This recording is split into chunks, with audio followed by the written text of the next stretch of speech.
Assalamualaikum warahmatullahi wabarakatuh.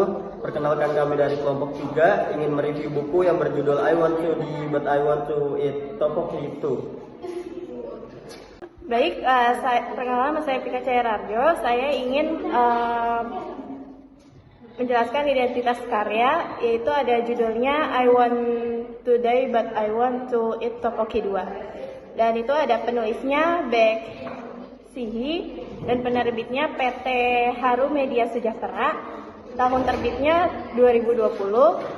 Halaman dan babnya 232 halaman. Harganya itu di Pulau Jawa 99.000, sedangkan tebalnya 19 cm. Orientasi profil penulis yaitu ada latar belakang penulis, di mana Baek Sihi ini sudah semakin mengudara karena tulisannya yang banyak dicintai para pembaca novel, yakni berjudul I Want to Die But I Want to Eat Tteokbokki 2. Dan ada yang 1 dan juga ada yang 2. Penulis asal Korea ini merupakan perempuan kelahiran Februari 1990, tepatnya di kota Seoul, itu di Korea. Buku pertamanya yang rilis pada tahun 2019, lalu langsung meraih bestseller di Korea, yang akhirnya diterjemahkan kembali dalam banyak bentuk bahasa, termasuk bahasa Indonesia. Sebelum kini menjadi sosok yang menginspirasi banyak generasi muda, Baek Sihi ini sendiri pernah mengalami masa kelam hidupnya. Jadi buku tersebut merupakan gambaran dari si sosok Baek Sihi ini. Dirinya pernah mengalami depresi berkepanjangan, dan setelah melakukan pengobatan serta terapi untuk jangka yang cukup lama, barulah Baek Sihi mampu benar-benar bertahan dan sembuh dari sulitnya selama ini. Menulis kisahnya sendiri merupakan salah satu self-healing untuk si Baek Sihi ini dengan menceritakan semua apa adanya. Tulisan tersebut pun dirasa cukup baik dan diterbitkannya dalam buku berjudul I Want to Die But I Want to Eat Tteokbokki 1 maupun 2. Terima kasih.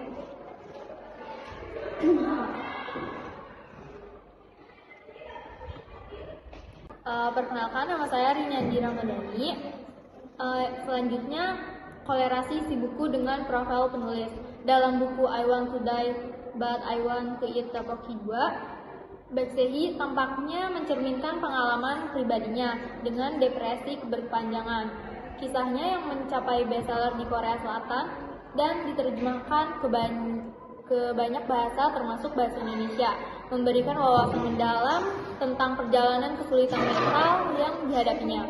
Profil penulis Baek Sihi menunjukkan bahwa dia bukan hanya seorang penulis, tetapi juga sosok yang mengalami dan mengatasi depresi. Buku ini mungkin salah self-healing bagi Baek Sihi, di mana dia terbuka dan jujur tentang pengalaman sulitnya serta proses penyembuhannya. Buku ini dengan harga yang terjangkau, tebal 232 halaman, dan diterbitkan oleh PT Haru Media Sejahtera, dapat menjadi sumber inspirasi dan panduan bagi pembaca yang juga mengalami kesulitan mental atau ingin memahami lebih dalam tentang perjalanan pemulihan dari kondisi serupa. Yang ketiga, kolerasi si buku dengan kondisi saat ini. I Want to Die But I Want to Eat Tteokbokki 2, karya Baek Sihi mencerminkan perjalanan pribadi penulis melalui masa-masa sulit dan depresi. Buku ini bisa dianggap sebagai cermin realistis kehidupan sehari-hari, menggambarkan bahwa seseorang bisa menghadapi kesulitan emosional dan mental, namun dengan waktu dan usaha, dan memberikan ketahanan dan kesembuhan.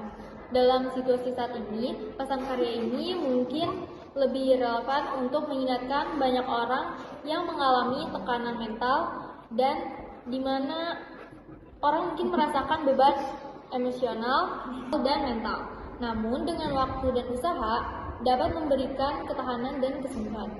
Dalam situasi saat ini, pesan karya ini mungkin lebih relevan untuk mengingatkan banyak orang yang mengalami tekanan mental dan di mana banyak orang mungkin merasakan beban emosional.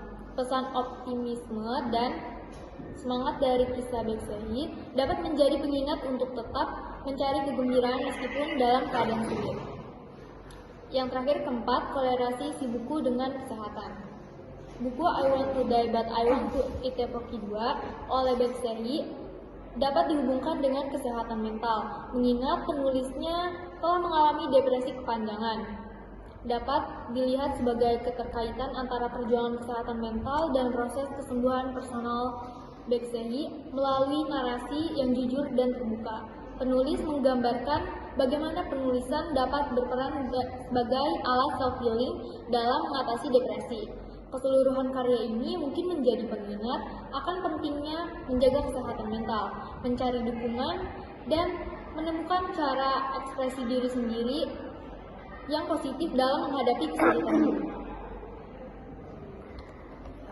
Selanjutnya ada saya di Nur Istiqomah akan menjelaskan kelebihan dan kekurangan dari novel ini. Nah, yang kelebihannya itu yang pertama ada buku ini tuh mengajarkan buat lebih sadar dan berusaha memahami diri sendiri dan orang lain.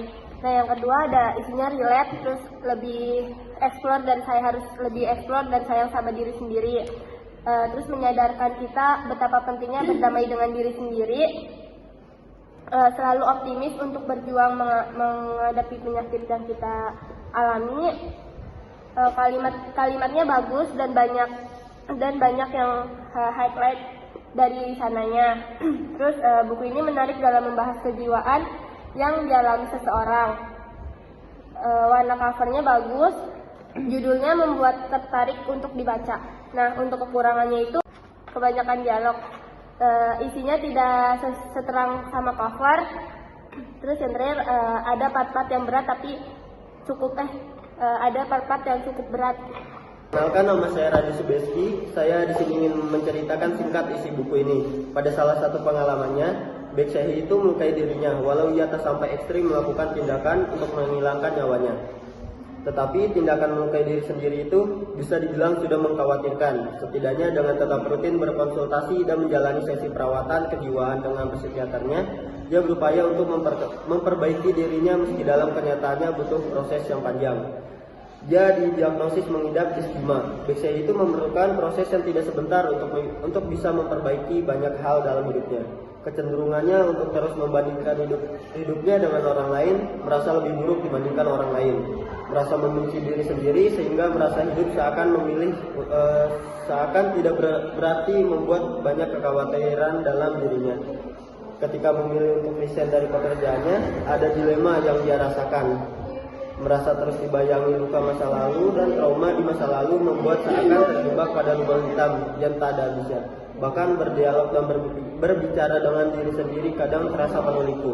Di sini untuk alurnya maju mundur, latar tempatnya sekolah, rumah sakit, dan kantor, latar waktunya masa lalu, tokohnya itu Beksehi dan psikiater.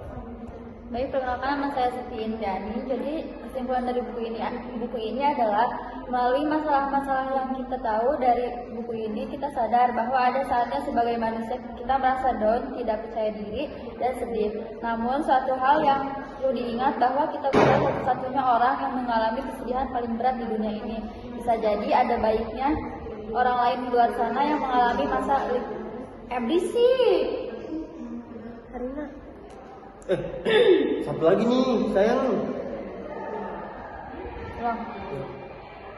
Baik, perkenalkan nama saya Sapi Indiani. Jadi kesimpulan dari buku ini adalah melalui masalah-masalah yang kita tahu dari buku ini, kita sadar bahwa ada saatnya sebagai manusia merasa down, tidak percaya diri, dan sedih. Namun suatu hal yang kita ketahui bahwa bukan satu-satunya orang yang mengalami kesedihan paling berat di dunia. Bisa jadi ada banyak orang lain di luar sana yang mengalami masa yang lebih sulit. Maka dari itu, yang kita perlukan saat sedang dilanda kesedihan itu harus rasa bersyukur. Yang dimana sebagai manusia kita ditempa hal yang wajar. Karena itu kita tidak perlu terlarut menumpuk diri dan berlarut dengan kesedihan dan emosi. Ada baiknya kita mengikat hal sederhana apa yang bisa membuat tertawa. Ketika kita merasa sulit, mintalah bantuan orang yang kamu percaya untuk membantu meringankan beban sehingga kamu bisa menemukan kebahagiaanmu sekecil apapun itu. Sekian dari kelompok Pesannya itu Ada pesannya. Jadi pesannya itu tidak perlu membandingkan diri karena kenyataan bahwa yang kita lakukan dan apa yang telah kita capai ternyata berbeda. Mereka memiliki, padahal ada hal yang jauh lebih sederhana yang bisa kita syukuri. Nah, yang terakhir itu saatnya memahami dan mencintai diri sendiri. Mencintai diri sendiri bukan dengan cara yang lebih mementingkan diri sendiri dan kurang peduli dengan orang lain, melainkan menyadari apa hal yang sebenarnya kita butuhkan untuk mencapai kebahagiaan.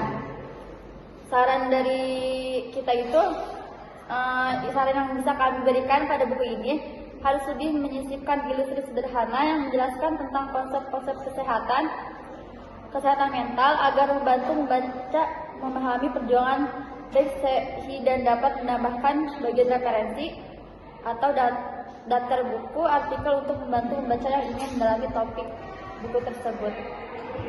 Sekian dari kelompok kami. Wassalamualaikum warahmatullahi wabarakatuh.